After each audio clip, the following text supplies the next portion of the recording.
大家好，谢谢蜜。徐科大的车友啊，很多人都跟我有一样的问题，就是我们这个后照镜啊，使用久了，它在开关的时候就会有机件摩擦的声音。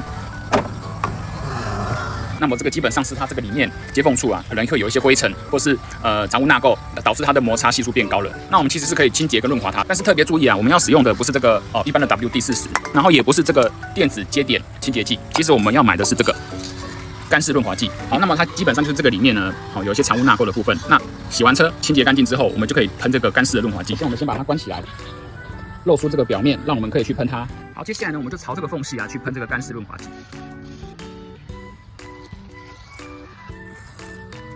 喷完了之后呢，记得要把它擦干净，避免过多的这个润滑剂啊，残留在上面。接下来你再去开关它，声音就会变得很小声了，